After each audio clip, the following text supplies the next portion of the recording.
Sugar daddy dynamics பற்றி previous வீடியோவில் பார்த்தோம்ல.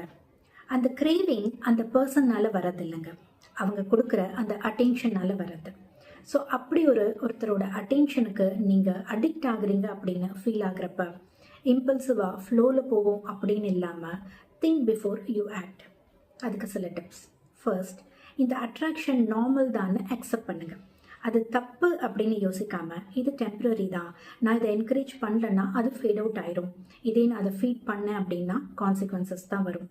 Like guilt, internal battles, identity damage, family impact etcetera.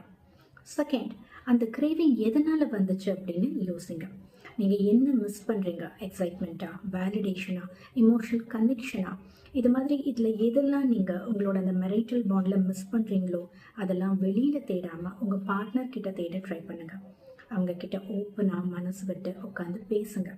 Mid life டைம்ஸில் husband and wife ரெண்டு பேருமே மோஸ்ட்லி ரொமான்டிக் லைஃப்க்கு இம்பார்ட்டன்ஸ் கொடுக்காம ரெஸ்பான்சிபிலிட்டிஸ்க்கு தான் ப்ரியாரிட்டி கொடுப்பாங்க. நீங்கள் ஃபீட் பண்ணாமல் விட்டு அந்த ஃபயரை ரீகிண்டல் பண்ண ட்ரை பண்ணுங்கள். லைக் டேட் நைட்ஸ் போகிறது, ஃப்ளர்ட்டிங் பண்ணுறது, அப்ரிசியேஷன், கிராட்டிடியூட் எக்ஸெட்ரா. இதெல்லாம் நீங்கள் உங்களோட யங் ஏஜில் எதெல்லாம் நீங்கள் பண்ணீங்களோ அதெல்லாம் ரீஇன்ட்ரடியூஸ் பண்ணுங்கள். அண்ட் தேர்ட், கிளியர் பவுண்ட்ரிஸை செட் பண்ணுங்கள். லைக் மேரேஜ்க்கு வெளியில் no emotional intimacy, no secret conversations, no harmless flirting. Fourth, இந்த கிரேவிங்கை அந்த கிரேவிங்கோட எனர்ஜியை ஹெல்த்தியாக சேனலைஸ் பண்ண ட்ரை பண்ணுங்கள். லைக் ஏதாவது க்ரியேட்டிவ் ஆர்ட்ஸ் பண்ணுறது, ஃபிசிக்கல் ஆக்டிவிட்டி, இல்லைனா மற்ற ஃப்ரெண்ட்ஸோட டைம் ஸ்பெண்ட் பண்ணுறது எக்ஸெட்ரா. இங்கே ஆக்சுவல் பிரச்சனை கிரேவிங் இல்லைங்க, அண்டர்லைங் காசஸ் அண்ட் அதை நம்ம எப்படி டீல் பண்ணுறோம் அப்படிங்கிறது தான்.